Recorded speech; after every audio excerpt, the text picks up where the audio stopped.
All right, so let's continue this game of online teaching. I think it's going quite easy in a way. But okay, don't forget that teaching in a class is only one thing. And to give you some personal guidance is also really an important part of this. So I'm there to do that. You can read more about that on my website.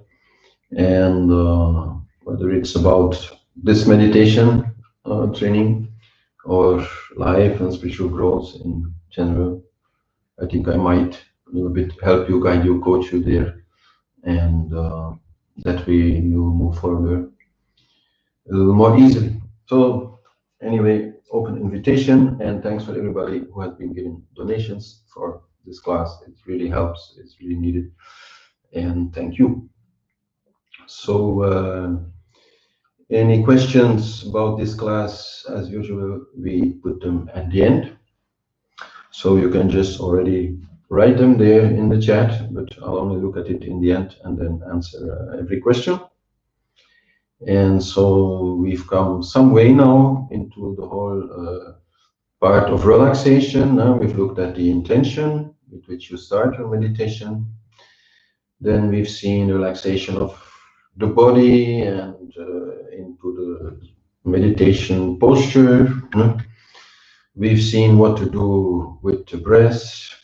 And so now the last part of relaxation is about the senses, which is the subject of today.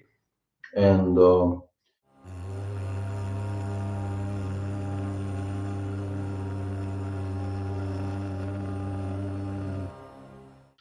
basically, this Pratyahara, as it is known, means Pratyahara.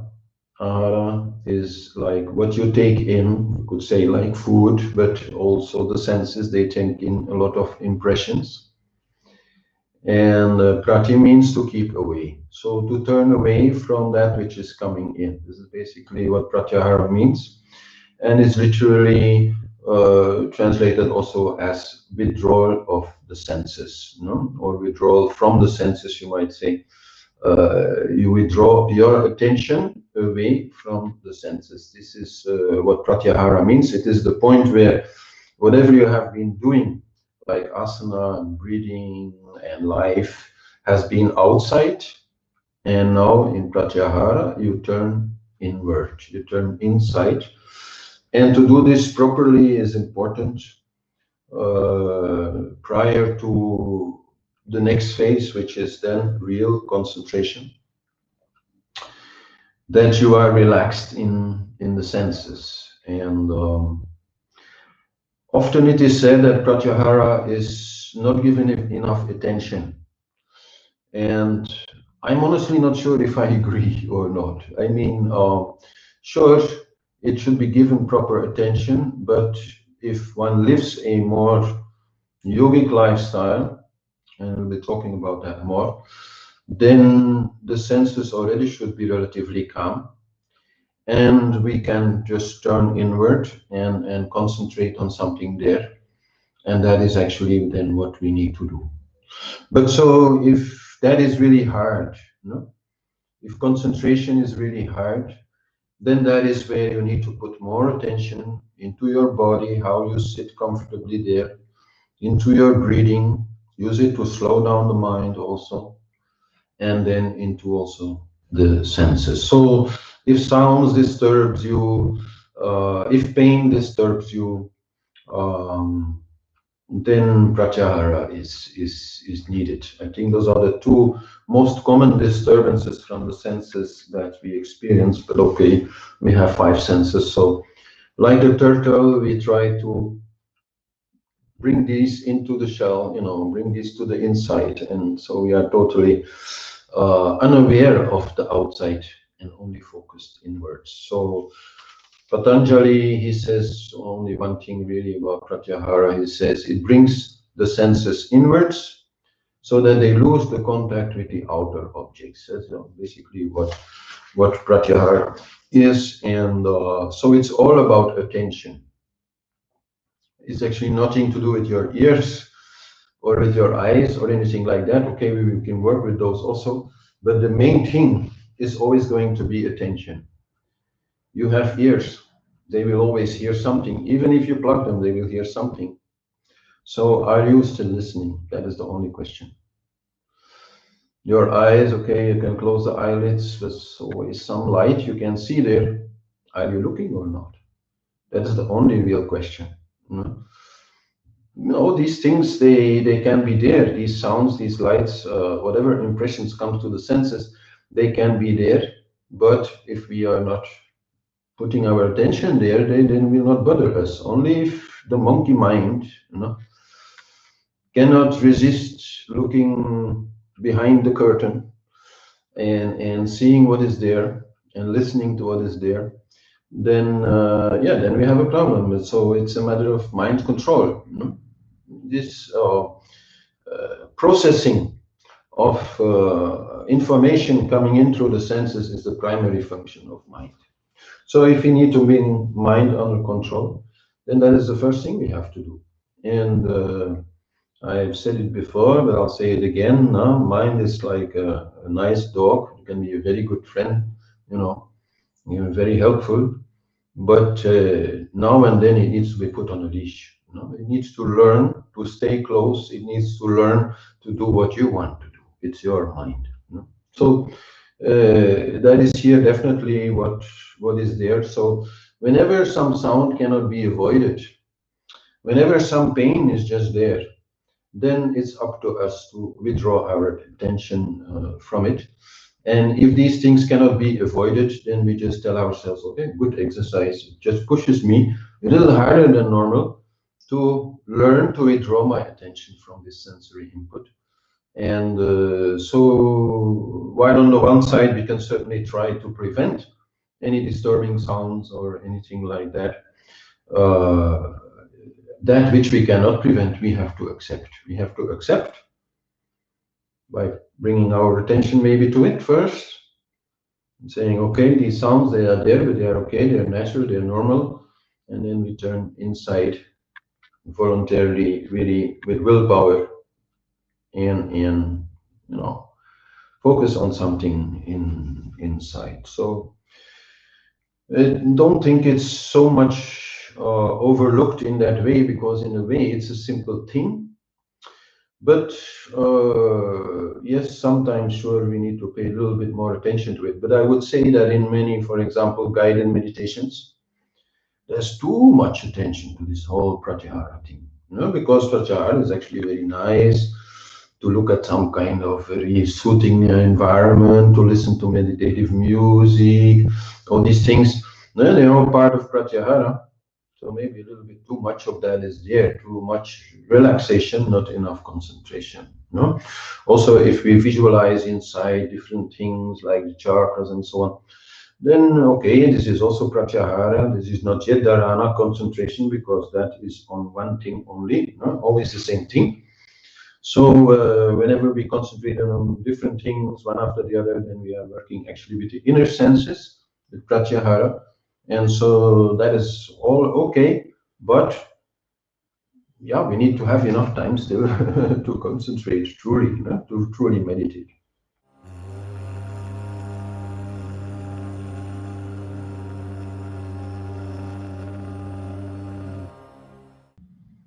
Definitely, we have to understand the senses as being responsible for creation. So in that way, they should not be underestimated. And this creation seems to be like the reality. But that is precisely the illusion created by the senses, which creates a certain thing and a certain color and all kinds of things which actually, okay, have some existence, but definitely not the picture that we make of it in our mind. That's the whole process of sensory perception, which is just picturing actually. So in that way, we have to understand the senses as opposed to the understanding that the real reality is inside. that the real reality is the self, and that this self cannot be seen and cannot be heard and cannot be smelled and not tasted and not touched, and that it is beyond the senses, and that meditation means to go beyond the senses to what lies there, which is the real reality. So it is important to be aware of it. And so when I say that the senses create the universe, then I mean this quite literally, as the five elements are created by the five senses. This is how it is said in Vedic scripture. It is also very logical. No? There it is said that the prana awareness, which is one thing, no? of the pure self, by reaching out with its inner senses, you can say, to the outside, produces these elements, no? of which the universe is made. No? So that we have to understand. The five senses themselves, they are very easy to understand, and the five elements also, they are very easy to understand, but the relationship between them needs maybe a little bit more explanation. But the five elements, they are known in Western science also. No? Earth element is called solids in chemistry, no? And water element is called liquids, and a fire element is fire or light. It's rather seen as a form of light, actually, in Western science. And then air element is gases, and space or akash, ether element is just space, without which nothing can exist. So these things are easy to understand. But so the beginning of creation, no? Also in other scriptures like the Bible, no? It is said that in the beginning was the Word, and the Word was God, and from God the whole universe, came. So that is also what Vedic scripture says. The sense of hearing, creates the space, and the relation between sound and space is quite simply that sound only needs space to travel through. Usually sound, we see it as traveling through air, or like creating certain vibrations, certain waves in the air. But if we send a spacecraft into space and we let it play some music, then that music will be heard there. Sound only needs space to travel through. So that is why sound is related to space, and why sound created space. The sense of sound, by reaching outward, created the space. And then came the sense of touch. Like you could say that consciousness wants to touch that space. And in touching that space, it solidifies into an air element. It becomes a little bit more dense. And so the relationship between touch and air is also very clear. If we see that touch is all we need to detect air is there. No, we cannot see the air, but if we wave the hand, we can feel the air, or if we blow on our hand, we can feel the air. So it is through touch that we detect air. So air and touch are totally related, also very much then related to the vata, which is why physical body work can really do miracles, the sense of touch, miracles in case of vata problems. And so then, consciousness touches the air in the space that it has created, and is curious and wants to see it. And so then it said, let it be light.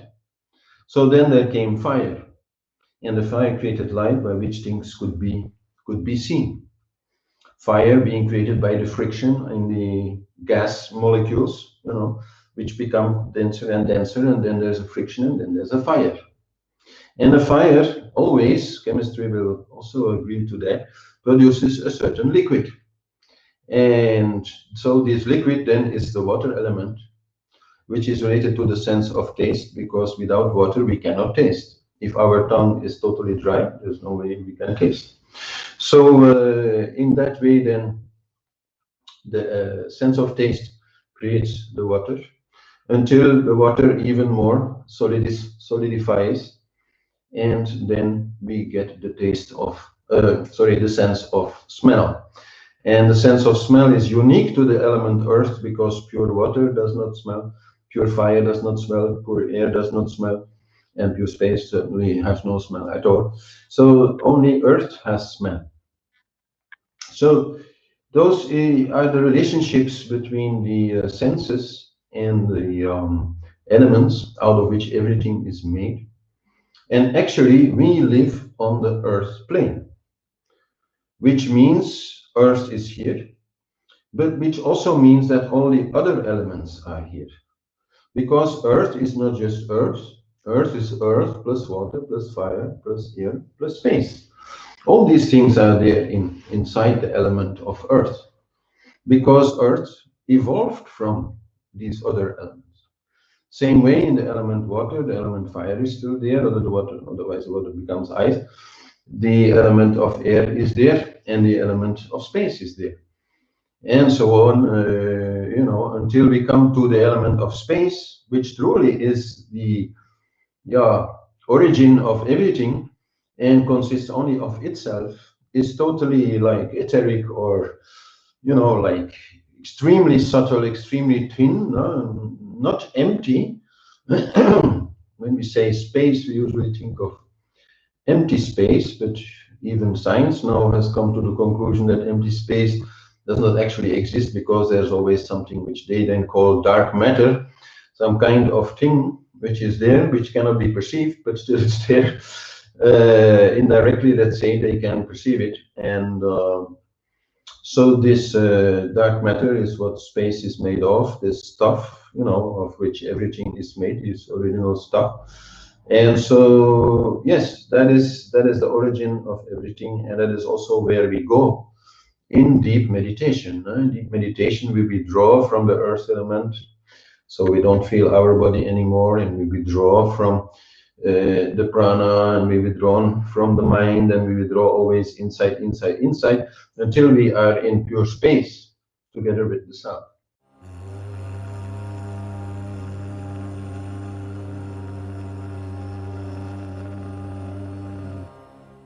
In that way, Pratyahara actually also very much describes the entire process of meditation. It is not just a how would I say, a part of this process.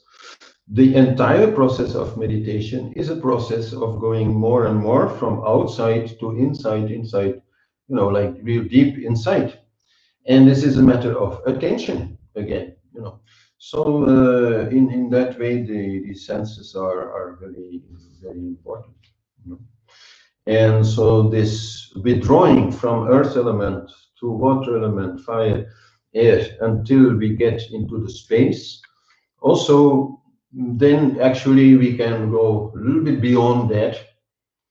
It's called Mahatattva, the super element, or the element which is the source of all elements, which we then find related to sixth chakra. So that is ultimately really where the this is like a very subtle kind of space where the self is present. And so likewise, whenever we are doing Pratyahara, we are going to withdraw from the senses in that same order. So we always start with smell. You will see that in the home exercise for this week. We withdraw from smell, we withdraw from taste, we withdraw from sight, we withdraw from touch, and then we withdraw from hearing only then inside. So this hearing inside requires that we are silent, that we create an inner silence. That way we create inside of us really the space of Akash. This is a very important aspect that brings us to dharana, to real concentration, because it is then from this silence, from this silent mind, that we can start focusing on something, you know. And this something often is audible, sometimes also visual. We'll talk more about that. But in any case, it should be certainly also having some audible element, so that the element of space is also there. And it is important to understand that the senses and our desires, they are also very strongly linked, and that we see in the chakras, you know, where the sense of smell is related to security, which is the desire of the first chakra of the earth element. You know? Security being related to our attachment to the physical body. You know? So there the sense of smell is very important. So if we want to bring security to the sense of smell, then definitely there should not be any disturbing smells, because disturbing smells always point to, let's say, danger or decay, and predators being quite smelling, strongly smelling animals, you know, because they are eating meat. So their process of digestion has a lot to do with decay. And so they produce very strong stool smells, very strong smell from the mouth. And also, of course, decay in itself, rotten fruits or whatever, they bring the danger of disease. So in that way, to withdraw insight, we first need to calm down, let's say, our sense of smell. It's not very strong, actually, compared to a dog, for example. When dogs would want to meditate, they'd have a lot more work to calm down the sense of smell, you know, because they're very aware of whatever they are smelling in the environment. Being predators, you know, is a different story. But so for us, the main thing that we like to smell, or which gives us a sense of security in smell, is nature. So then comes incense, essential oils, things like that, or just the smell, I would say, of nature around you is very good, very soothing, very calming to the sense of smell. And there may be also important to point out the daily shower, no? Or the shower before meditation, so that your body also does not produce any unhappy smells, no? Disturbing smells. And okay, I'm surely not thinking you people are very dirty and smelling very badly, but do not underestimate the, let's say, more subconscious effects of smaller disturbing smells, you know, which you nearly don't smell generally, but if you like go for it, then yeah, you can find something. So also try to avoid that by having really good cleanliness. So, but smell is relatively easy. And then we have taste. Taste related to the water element, and the water element related to the desire for enjoyment, and mostly sensory enjoyment and mental enjoyment. You know? So that definitely is also a sense which we need to take care of, but I would say more in life. We'll talk a little bit more about that. When it comes to meditation, the main thing is to have a clean mouth. You know? So maybe brush your teeth before going into meditation, or definitely rinsing it with some water, so that the taste there is neutral and calming. No, the taste of water is actually very, very calming. People are maybe unaware of it, but next time you drink a glass of water, flat water, not with bubbles, you know, and you really go into the taste of it, you will see that power it has. This is very, very calming, very, very soothing lunar energy. You know? So very, very good to have. But in terms of meditation, mostly have a clean mouth, rinse with water. And then we come to sight, and sight's maybe already a little bit more an issue, although, of course, by closing the eyelids, we can easily um, reduce that issue. Like we can't close our ears, but we can close our eyes. But still, the importance of sight in relationship to our desires is not to be underestimated, because it is very much linked to the ego. No, this sense of sight means that we are seen. Looking around, we see others, and looking into their eyes, we are aware that we are seen. So that is actually when we meditate and close away from whoever is seeing us, is also not so easy, which is why usually in meditation it's a good idea to hide. So don't try to meditate in a place where your neighbor can see you or whoever can see you. Meditate in a place where you really feel private, so that you don't have to be aware of people around you and you feel, okay, they cannot see me.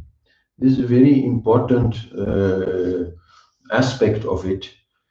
Anyhow, when we are meditating, maybe sometimes we become a little bit like self-conscious, like what am I doing? What are people going to think? You know? So that actually can go as the, how would I say, idea that people might see us is going. So another way, of course, to deal with sight is to make it dark. Because if it's not dark, then always, even if we close the eyelids, some light show will be there. And again, it's a matter of looking or not looking. But still, this light show can be a little bit distracting. So if we find that it is distracting, then we make it dark. Like sadhus are going to meditate inside a dark cave, is very commonly done. And sometimes you even see people like in the morning when the sun is coming up, meditating, but with a bag over their head. I've tried that a few times. I was not so convinced, but I guess it's also a matter of being more attuned or more used to it. It definitely brings this darkness, but it also brings a kind of confinement I didn't find so easy in terms of breathing. But okay, I'm just saying this is something which can be done. But definitely the room where we are meditating, we can try to make it more dark, so that there's not too much light. But even if it's pitch dark, still, if you are moving your eyes, if you are looking, something you will see. So this is something I'd like to say in a very general way, because I hear it a lot. There's no need, there's really no need to look inside at whatever comes there. As we are meditating, as we are evolving, then many things happen. And for example, the base color, which comes when we look behind the eyes, it will change. It will change as our energy rises up in the chakras. It will change from one color to another, till it becomes like this kind of indigo blue, which usually is like a good sign, because that means you've started going towards sixth chakra at least. But it's not good to look at these things unless you are doing some very specific meditation or pratyahara exercise related to the chakras and the colors and the yantras and visualization exercises. Then okay, these things are interesting.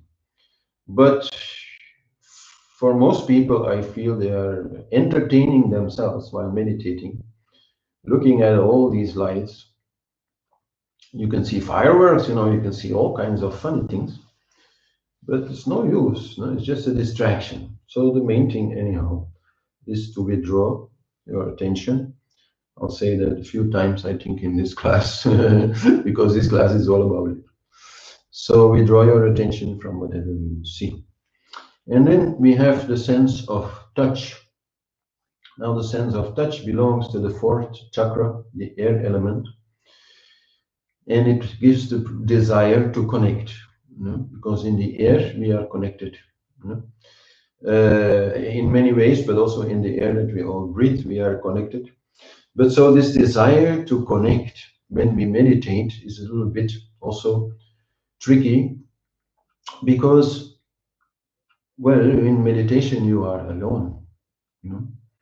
So this desire to connect is to be solved in a different way. And related to the sense of touch, when you sit in meditation, what you feel mostly is your connection to the earth. You mostly feel your weight pressing on the floor, and that gives a certain experience of touch. So that is also how you can, let's say, pacify this sense by feeling very connected to the earth. You cannot exclude the feeling of sitting, unless you go really deep inside and you're no longer aware of it. But apart from that, like consciously, you cannot stop feeling that. You will always feel disconnected, but so this connection. But so the main thing is to feel very comfortable in this connection, to feel very connected in your heart with the earth, to feel in this way one with the universe, but definitely with the earth on which you are sitting, so that this sense of touch is pacified, and for the rest, to wear comfortable clothes, loose clothes, which are not, annoying you in any way. This is another thing. Natural clothes, preferably, I think, are giving the most comfort. And last but not least, and when it comes to touch, there is the element of pain. Now, I hope a lot of you can sit in the meditation posture without pain. Then you don't have to worry about it. But for some, it will not be so. I, at the moment, actually have a little bit of a neck pain here, mouse arm related. So then it's a different story. If you have to meditate like that, I got up with it in the morning, so I have the direct experience of it. It's a different thing, and some people also have like chronic pain somehow. So that is different, and there really I can only say, if your posture is correct and not by sitting in the wrong way creating pain. If you feel that your posture is as good as can be and still pain is there, then, well, remember the people who have pain all the time, and see it as an excellent exercise, see it as an excellent way to withdraw your attention from it. It's not easy, but you have to see it as really good exercise, in the sense that it'll also bring you something. Like myself, about 2009, I had affliction of the nervous system, which was giving me the feeling of a toothache all over my body for about 1 year. I couldn't work, I was really out. So that time, I remember it well, how it improved my concentration. Oh, great. I mean, it was a terrible time. I don't wish it on anybody, and not on myself also. But afterwards, yes, I could see that. Because that was the only thing I could do, was somehow withdraw from this pain, which does not mean it is no longer there. You can still feel it if you want, but that's just the point. You withdraw your attention to it and really come here. And I remember lying in my bed, not being able to do anything else, just being here. maybe with some mantra or something, and then the pain would be, like gone. So this is what is to say about pain. Just get away from it. Get away from it. One more thing about touch, yes, is also again the shower. The shower is not just for cleanliness. The shower has a very good effect on the vata in the sense of touch. So to less feel your body, to less feel that you are in the body, to take a shower is quite good because water is very conductive. So this, let's say, excess energy that it may be there in the sense of touch will be rinsed away quite literally by the water. The vata will be reduced, and so this sense will be also a bit less. And one thing which is also often used by sadhus mostly, but you can all try it at home. There's no harm in it. Is to put wood ash on your entire body. Try it. It's really a very special experience. It's more special than I can explain it. But so it's quite simple. After the shower, you are still wet. You just throw ash over yourself from the fire. If it is from fire ritual, it's even better, but it can be just from any wood fire. And you make sure every part is covered. You shake off whatever is excess. You let it dry on you, and then you meditate. And the trick here is actually that the ash somehow chemically, it really numbs the sense of touch. And so the feeling of not being in the body comes very easy. It's quite amazing thing to do. So I did not put that in the weekly exercises because I know, okay, for some people, to cover yourself in ash is maybe not so easy, but if you have a garden outside, you can easily do it. So those who can, please do it. It will be a really good experience, and you might want more of it. And that's then good. So, and then we come to the last of the senses, and definitely not the least, which is the sense of hearing. And the sense of hearing, which is related to fifth chakra, desire of understanding. Oh my God, we are so into that. Hearing, understanding, talking. So, with the sense of hearing, what we need to create to pacify it is silence. So silence, yes, can also be found in a cave, and while for most rituals and things I like to have the window open so that there is air coming from outside, for meditation, I usually prefer it to be closed so the sounds from outside are less. So this is something that can be done. What is also definitely something to try out once is to put cotton balls in your ears. If you move, then your face will still make a kind of a sound, but okay, in the statue pose, and everything it can be really quite good. This can help you in your meditation, and it doesn't mean that then you need to use them always whenever you meditate.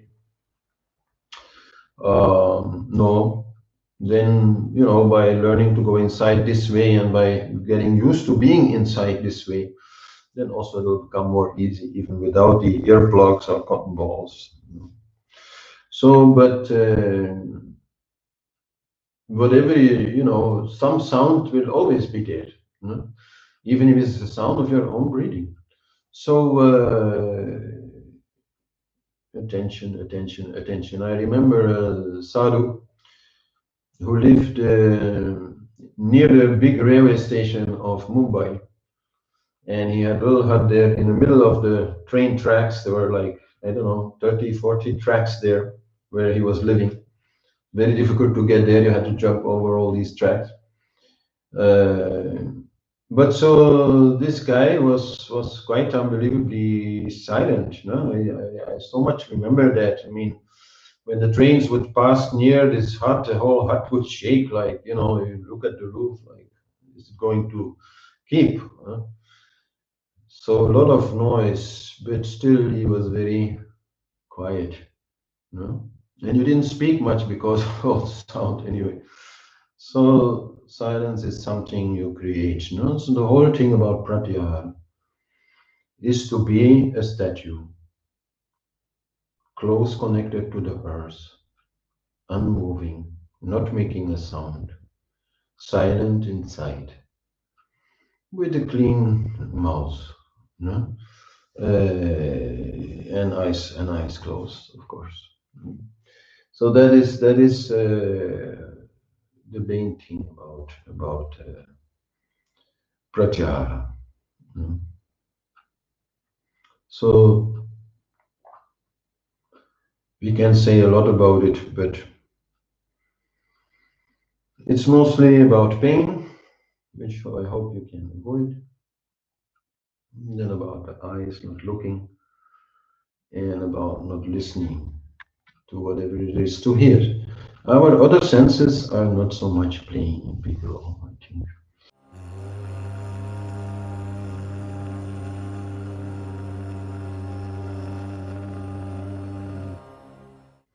And the process of withdrawing from the senses is actually the same process as releasing tension from the body.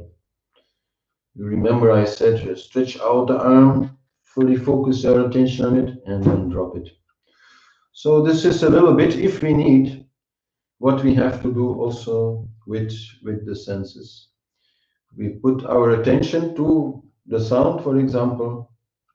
Okay, I hear a train, I hear some birds, nothing special. Acceptance of whatever is there, and then withdrawal of the attention. No? So that is the main thing. And actually, when we withdraw the attention from outside, then inside we come to the inner senses, which are called the tanmatras. And it is then with these inner senses that we move inside and stay inside. So maybe you are thinking inner senses, what is he talking about? This is quite simple actually when we think about visualization. You can imagine in your mind a flower or a tree or a mountain. You can see these things in front of you, which means you can see these things without using your eyes. So that is the inner sense of seeing. And inside we can chant and we can hear a mantra without making the sound loud. And inside, if you want, you can imagine the taste of chocolate or the smell of incense or things like that. So those are our inner senses. And actually, the whole process, as I said, of meditation is about moving the attention from outside to very, very deep inside. And there always the senses are being used, even though how they are used changes, but they are still being used. So you could say normal life, or before we meditate, then our senses are attached to the outer objects. So then the first step is to remain, in view of this input, but become neutral towards it. That is then what they call mindfulness, where you are still hearing, you are still seeing, everything, but it's not creating any drama, it's not creating any reaction, we are not thinking about it, we are not talking to our senses, we are not reacting No? So that is then number two. No? So then we go inward. No? We create some image inside, we create some mantra inside, we create some focus inside with our inner senses. No? And then we are there with this inner object, and we are there. No? The subject is there and the object is there. That is dharana. And then when we go to real meditation, then slowly, slowly this subject becomes less until it completely disappears and we enter deep meditation. But the object is still there, so the inner senses are also still there. And then we go into deep meditation in samadhi. There the object is still there, but it will become more and more abstract. So the senses also will more and more be reduced to their essences. And so then slowly, slowly, we get inside to the pure self, and there the senses are only there in potential. But so the potential of the senses exists from the very beginning in the pure consciousness or pure energy or whichever you want to name it in the self. And from there they create the universe. And so now in meditation we are going backwards. We're following the same road actually, going backwards, always in. But so the whole thing is about perception. The whole thing is a sensory thing in a way. Only from the ears, which are pointed outwards, we go to the hearing that is inside, and that is, how would I say, quite divine. And so then, as I said, mantra takes us inside to the akash, to the inner space, away from already all the other elements, and then to Mahatattva and the pure self. So not so much more is to be said about what to do in meditation.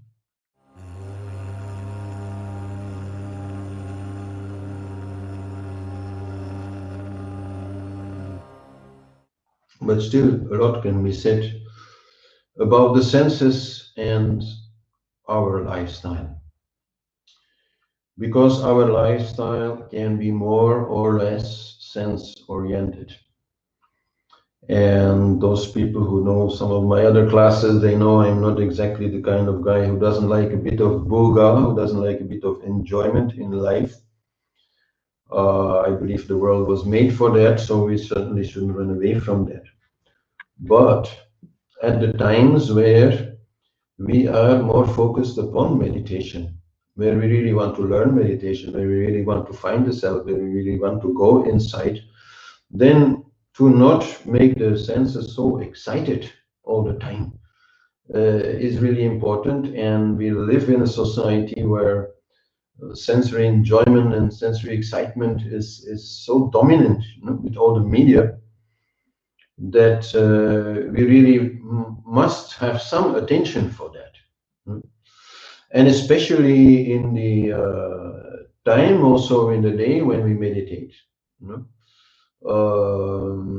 If we meditate in the morning, then definitely we should stay away from all these media and from all this input, so that our senses, which come from the sleep, they remain calm and do not bother us so much when we are going into meditation. So life actually has so many influences on meditation and vice versa. So we'll talk about that also in, I think, session 6. But with regard to the senses, I thought to do it now so that everything is in one place here, because it really is important if you feel that you are still too much focused outside, quite simply, that you do something also in your life about the senses. So then what is there to be done? I mean, nothing very special. We've talked already about smell, about using incense, about avoiding bad smells is a really important thing. If your kitchen is smelling very badly because there's a lot of dirty dishes in the sink, this is affecting you subconsciously, and will make you in a way also more nervous when you want to meditate.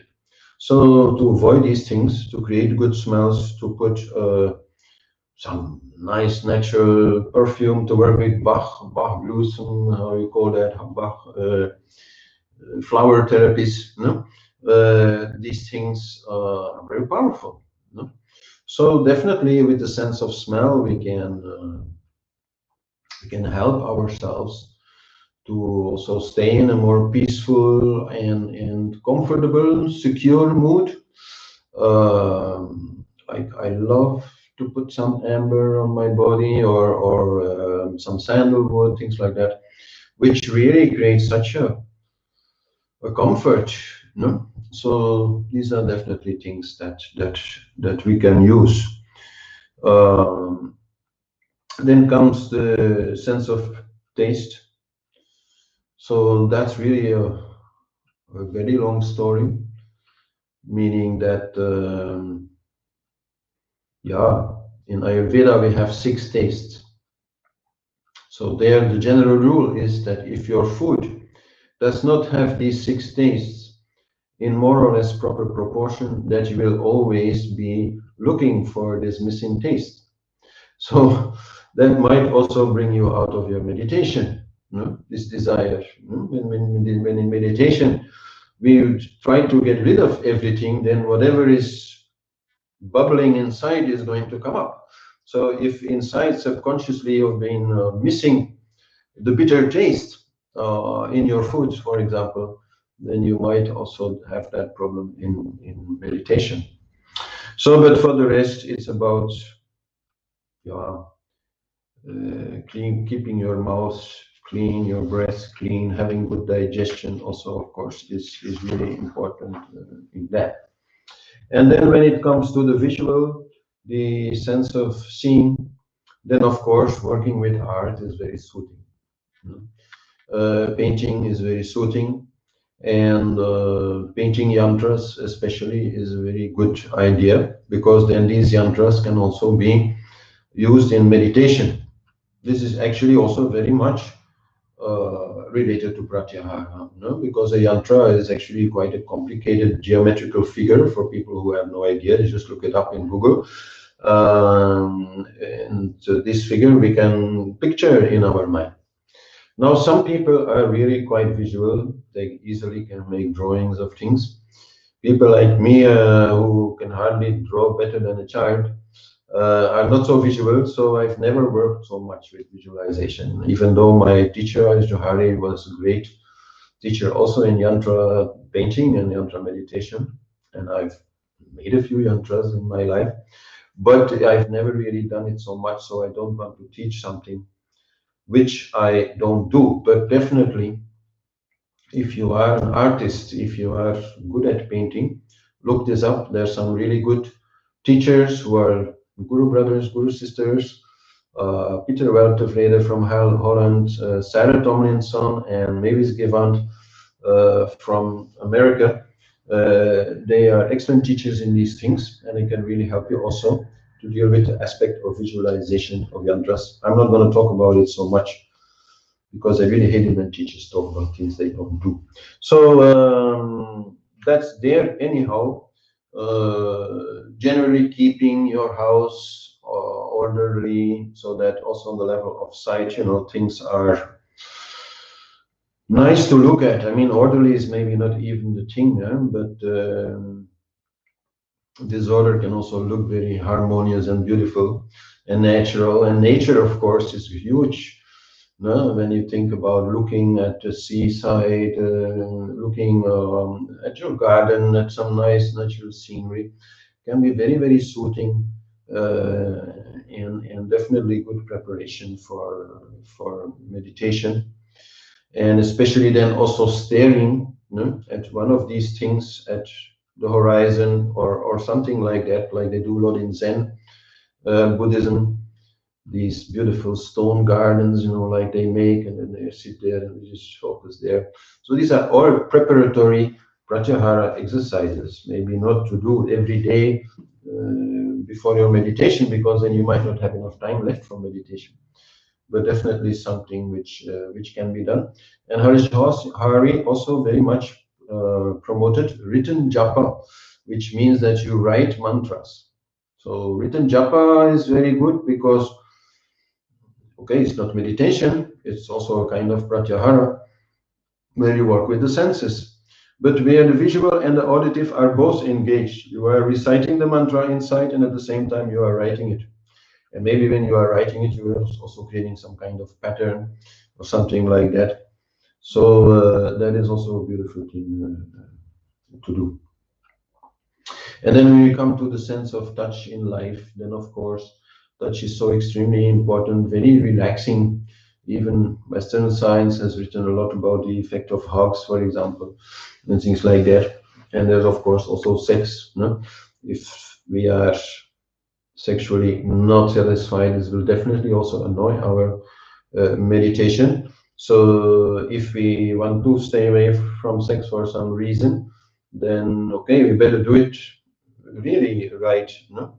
And not be frustrated about it, because that is definitely something which will annoy us. Massage of the body is definitely also very good for relaxation of the body, but also of the sense of touch. And even without massage, just some oil on the body will already reduce the vata there, and will already reduce the excitement, let's say, in the sense of touch. Massage is something, I mean, I cannot put everything here in this series on meditation. If I start putting real massage here, then yeah, where do I end? But someday we'll talk more about massage. But simple things like pressing your feet when you are sitting anyhow in this kind of posture, so that you know your pressure points, they are all okay. These are all good things to do whenever you are sitting and not, you know, doing anything particular. You know, to use this time to work on your body, use the sense of touch to press your feet. You know, once I start, I can't stop doing it. And in that way, also help yourself to relax. No, the senses are great tools with which to relax ourselves. And for those who don't have chronic pain, but still thought that the story was interesting about, you know, being forced to withdraw your attention from it, there are of course a number of methods also available, such as the well-known nail bed. You know. Put the nails sufficiently close together, I would say, otherwise it will be really difficult exercise. But still, you know, to sit on it, I've done that, is not very comfortable. And in that way, you know, you really learn not to notice it. You really learn to withdraw from it. Some sadhus, even they sit on broken glass, you know, like whole shards of broken glass. So then you really have to be very careful or you cut yourself. So things like that are there. We can work with flame, no? Put our hand over it and learn to resist the pain. No? And these exercises, of which many can be found, many strange practices in this way can be found in yogic practice, where basically we use pain to learn to come inside. No?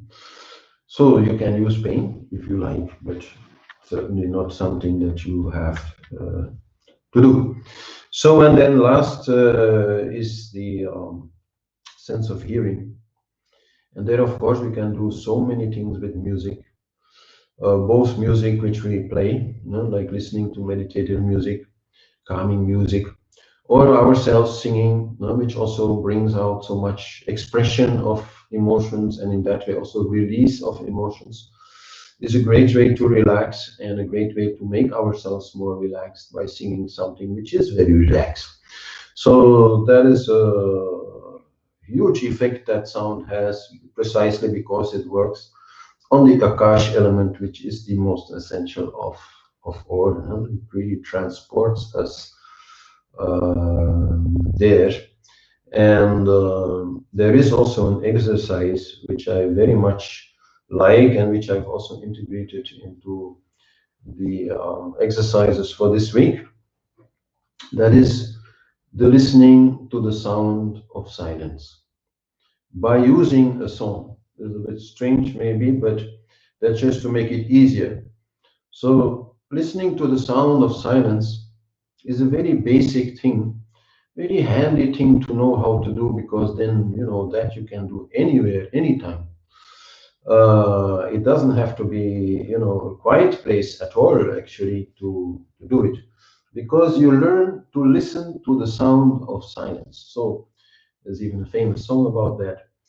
But the thing here is that when we think about it, like for example, in a cave where there is no sound, then everybody will say, "Oh, hear the silence," right? Everybody will do that because this silence we can really hear it in the absence of sound. But so that is the point, that actually we cannot hear silence. How can we hear silence? Because it's silent. So we cannot hear it. So it is only because we are listening to it that we can hear it. That is true also in the cave. In the cave, we are listening and we're not hearing any sound. And that's why we say listen to the silence, but we have the feeling that we are hearing the silence. So this same attitude, this same attention towards the silence, which is like you could say the space in which all the sound is coming, that we can learn to do. And to make it a little bit easier, you will find in the home resources for this week a audio file which has a little like bhajan, which I have recorded there, which is called Shiva Sunyata. And Sunyata literally means silence. So there you will see that I chant very slowly and I leave a lot of space in between each part of the chant. I think some of you will recognize it from other YouTube classes. I'll just sing a little bit so you remember what it is. Shiva, Shiva.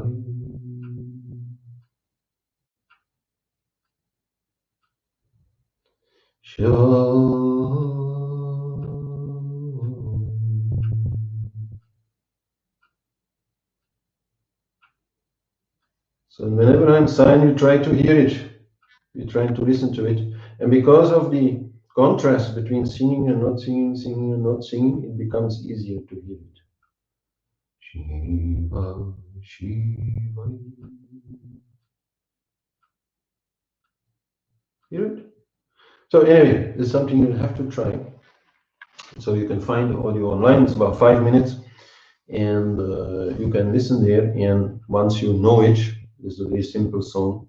Once you know it, then you can also learn to chant it yourself, leaving always good spaces in between each little part, so that then you can listen to the silence. And once you get there, once you feel, yeah, that's really working, then even when you sing, try to sing towards the silence. A little bit more difficult, a little bit more advanced, but I like to challenge people to really try this because it brought me so much. Still, wherever I am, in whichever situation I'm in, whether I am calm or not, it does not matter. I just have to do Shiva, Shiva. Even just mentally, I have to do it. And then I hear it, and then I'm fine. Then I have. So anyway, just give it a try. And so these things are things we can do during the day, but also before our meditation. We can use this to make us silent inside. Because the truth is, to listen to the sound of silence means, first of all, to be silent. You are listening. When you this is very special when you are focusing on something really strongly, then you become silent. So do this here with the silence and it'll work. It'll work. It's like a boomerang somehow. Your attention finds nothing, it brings nothing back, but here also is nothing, so it goes back out. And usually you create inner silence, inner peace. and the heart connection there. And of course, one of the things which is also often done is Mona, not speaking for a while. But okay, I don't want to talk about this now because there's a whole story behind it. And there's also the possibility, for example, to use bells and things during the ritual, let's say before your meditation. So that is also somehow unifies the sense of sound, and you can really listen to it, as I said, you know, put your attention fully on it, and then it stops, and boom, you know, then withdraw inside. So these are all things, and definitely rituals are not only Pratyahara. Sometimes it's explained only as Pratyahara. There's definitely much more to it. We will talk about that in one of the sessions, you know, the asking for spiritual help and the getting of spiritual help when meditating. But definitely also a ritual is Pratyahara, because typically we offer the 5 elements, we offer the water, we offer the earth as a fruit or a leaf or a flower, and we offer the fire with the lamp, and we offer the air with the incense, and we offer the sound with the bell or mantra or chanting or something like that.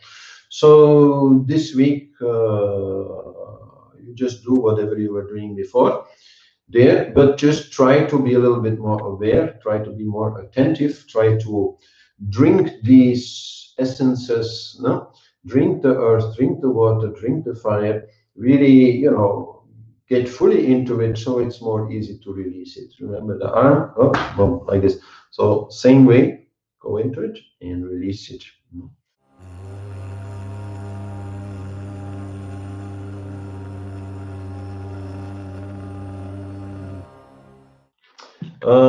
Last thing I want to say about the meditative aspect of Pratyahara is that there also, like we have worked last week with prana visualization, we can also use it with the senses. No? Last week we already did that actually. We're trying to imagine energy flowing in and out of the ears while we are breathing.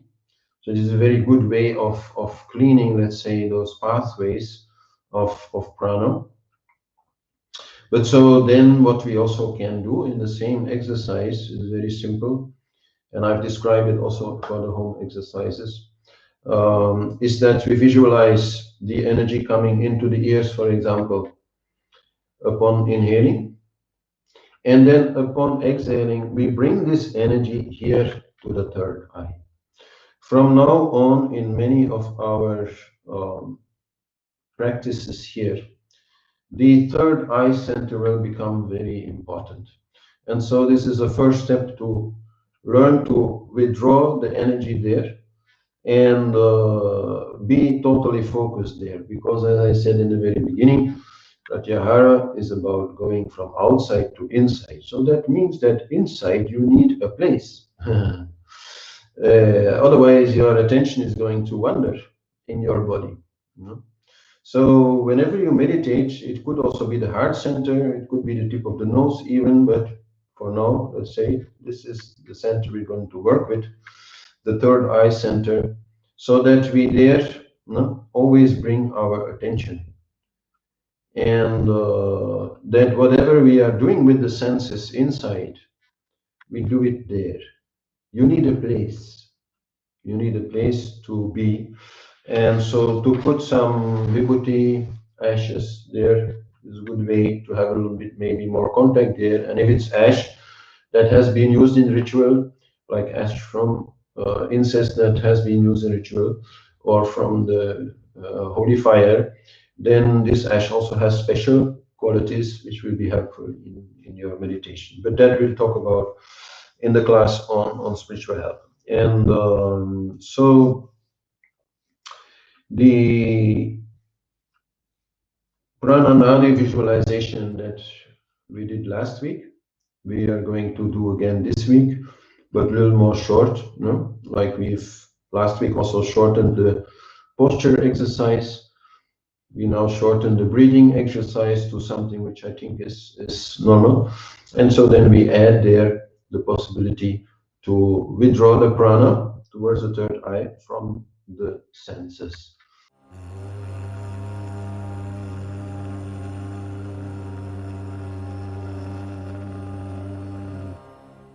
And in the home exercises, I suggest to do whatever you did last week, either with Soham or with your mantra, but I've made it a little bit more simple in terms of breaths, and I've added the one very, very important part, which is the third eye concentration, so that you really are withdrawn from outside and have found a place inside where you are going to reside in your meditation. So for the rest, you will not see so much difference in the home exercises. I have suggested this time, at least once this week, to meditate after showering, to a little bit see the difference there, and certainly before meditating to do a pancha snanam, which means 5 baths, literally, and which basically means you splash some water on your face, on your hands, and on your feet. This is like the most simple cleaning ritual that you can do. So this is also a little bit pratyahara before you start, that you do this. And also not forget to, when you splash your face, to rinse your mouth. This goes along with it. The rest is, yes, putting a little bit more attention into your ritual in terms of pratyahara, in terms of elements that are there. And then very shortly, make your posture good, make your breathing good, do a little retention of breathing, do a little bit of prana visualization, but rapidly, this only need to take like a minute or two. And then a little bit, okay, put attention outside to the sense of smell, to the sense of taste, to the sense of sight, to the sense of touch, and finally to the sense of hearing, so that you can accept everything which is to be sensed there as normal and natural, and accept it and withdraw your energy inward using again this prana visualization. And then, since sound is really the most difficult thing, and since creating inner silence is what is required to start the next phase of dharana, of concentration, then I suggest you put on the audio file. It takes about 5 minutes. Try to listen as much as you can to the silence. While I'm singing, maybe not, you can listen to what I'm singing. That keeps your attention there. I try to sing nicely, so okay, you listen to that. But then I stop, there's a gap, and we try to hear the silence. And so also when you do that yourself, when you start singing yourself, you do this, and then it's very beautiful. You sing Shiva, Shiva. And then for as long as the silence inside lasts, you keep silent. But then you feel the mind starting again to work. Shiva. So whatever happens in the mind is answered by the song, and then again the silence, the space is created. So beautiful thing. You can work with it, but I suggest it's much better to chant yourself after a while. And then, as I said, keeping your attention in the third eye, you do again the exercise with Soham or your mantra, and there focus mostly on breath retention, because breath retention will allow you to really concentrate, as we've discussed in last class.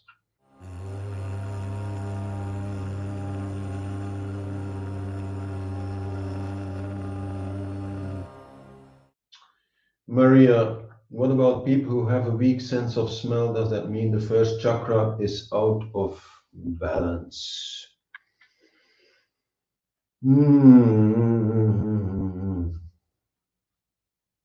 Definitely. The balance that we have in our chakras has an effect on how we can work with the appropriate sense. So yes, that is there, but definitely not the only thing which counts. So if there is a problem with smell or with sight, like, you know, you're good at drawing things or not good at drawing things, doesn't necessarily mean you have a problem in your third chakra.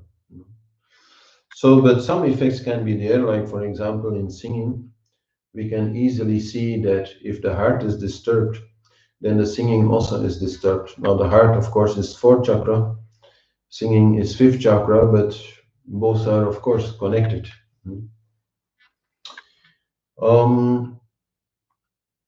Then Ovidio asks, is meditating at higher altitude in the mountains make a difference when it comes to the senses, since there is cleaner air and a different energy level, or it doesn't matter? Well, I don't know if it's to do so much with the senses, but definitely to meditate in the high mountains is very, very good. The energy there is very, very good. I think the most direct effect is on the breathing and the quality of the prana in the breath. No, the prana is much more calm, let's say, in the high altitude. And because of the thinner air, we are forced to breathe more deeply. And so our way of taking up prana also very much changes. Anyway, I love the mountains, so definitely also for meditation, very, very good. Jessica, I was told that the smoke of incense is harmful, so should we only light it in the room before meditation? What's your take on that? Well, these days, of course, any kind of smoke is regarded as harmful. Be it smoke from a wood fire or from cigarettes, of course, and then now also incense, candles, these things. Personally, I think mankind has this ability to deal with it, no, with the fine dust and things like that that they see there. But okay, it's becoming very trendy, this story. So I can imagine also in a group, yeah, there might come a day where people are really no longer liking you to light incense. I mean, I still do it a lot, so. But then I suggest essential oils, no? Which can be evaporated easily and which are not smoke, no? Because of course, yes, when we burn something, we don't know what's happening. Some molecules may be converted into molecules that are harmful. We don't know. So then using essential oils is definitely a good thing. And I remember that many of my teachers actually they loved if I would bring them some really pure essential oil, not a cheap synthetic perfume, of course, and that they would always offer it to the puja room, to the fire, and would be very happy with it.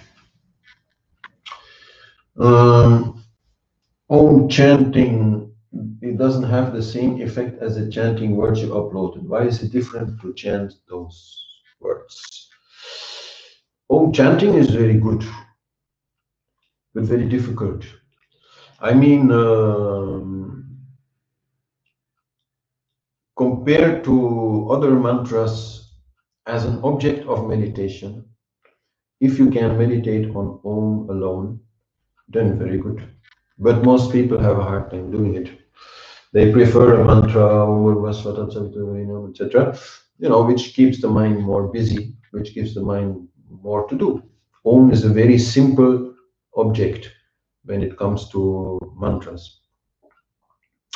But of course, the exercise with Shiva, Shivai, you could do also with Om.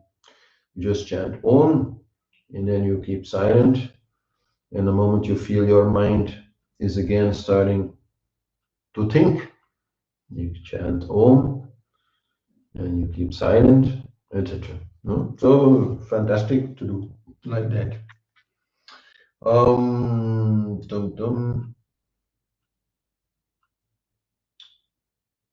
More questions about people who have allergies and have a problem with incense.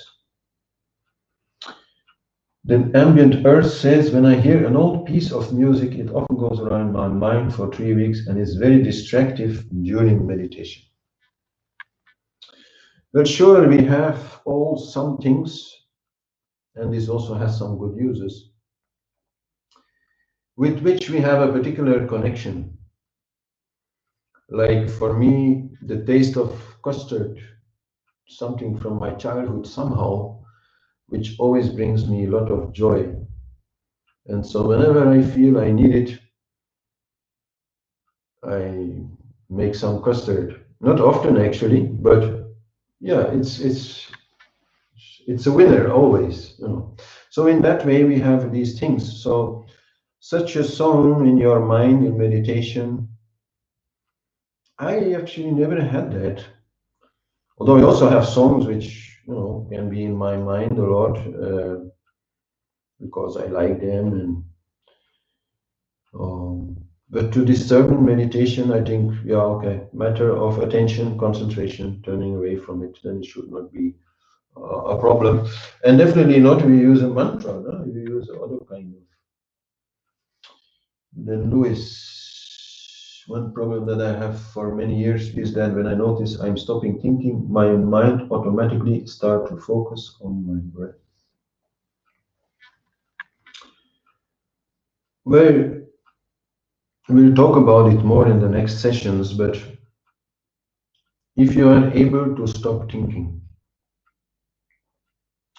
something is always going to draw your attention. So in your case, it's breath. With somebody else, it may be sounds around or, you know, something else. So the ability to stop thinking is the ability to concentrate. But to concentrate in that sense of dharana always means to concentrate on something, like a mantra or a yantra or whichever, you know, pure being, breath. So to really go inside, to really go into deep meditation, you need a mode of transport, you need a vehicle, you need something, some train to bring you there. And so whether it is breath or mantra, it doesn't matter, but always you need something. So the ability to stop thinking is a very good ability to have. It means you are ready to start to really meditate, but it is not meditation. Not the meditation anyhow that will bring you inside. Hmm? So then if you automatically go to breath, then you can work with breath. Then Unicitizen 1 asks, do you recommend pranayama from Wim Hof? I experiment with it because after my meditation goes easier. Well, I don't know who is Wim Hof, so I don't know what pranayama he's giving. But if your meditation goes easier afterwards, then why not? You know, that's the main thing. Then Eric, what are your thoughts on yoga nidra? Would you say it is a pratyahara practice only, or more, or dharana, or dhyana? Many thanks, Eric. I know you're a specialist in yoga nidra. So definitely in its origin, yoga nidra is belonging to pratyahara, bringing us to this point inside where there is absolute peace and we are ready to concentrate. So then we might say, okay, let's move further, let's continue. But what's the point? Because in yoga nidra, you are, as far as I understand it, lying down. And if you are lying down and you're going more and more in a meditative state, then you will fall asleep. So we talked about that a little bit more in the beginning. We'll talk about it more. But that is the main point. To reach deep meditation, you need to sit up. This is also related to the spine. The energy needs to move up the spine, which it cannot do when it is, you know, like aligned with the earth like that. And yes, you also need one way to let mind fall asleep without you yourself falling asleep. So Yoga Nidra, I think, is a very, very relaxing practice, very good practice. But in my experience, I don't know everything. When you really want to go in deep meditation, then you better sit up. Then my Andro box asks if psychedelics have any impact on the output of meditation. Well, I think most psychedelics, they will not bring you in a meditation, because most psychedelics, they will make your mind more active instead of less active. They create all sorts of things in your mind which normally are not there. So in that way, they can bring you in some kind of trance. And when we talk about deep meditation, I'll be explaining also that deep meditation is also a trance, but different from other trances. Like, let's say, when you are heavily intoxicated by something and still very active, but in your mind, then this is more a rajasic samadhi or trance. When you are totally drunk and you don't even know who you are anymore, then you are also in a kind of samadhi, but this is called tamasic samadhi, where you are, in an energy which is very inert. And the yogic samadhi is the samadhi which is sattvic, which is light, and that way can bring you to the self. So psychedelics can bring you into a trance where you discover your subconscious mind. That definitely, and I'm not saying there's no good reason to do that, but it's different from meditative samadhi, where you actually go to the self.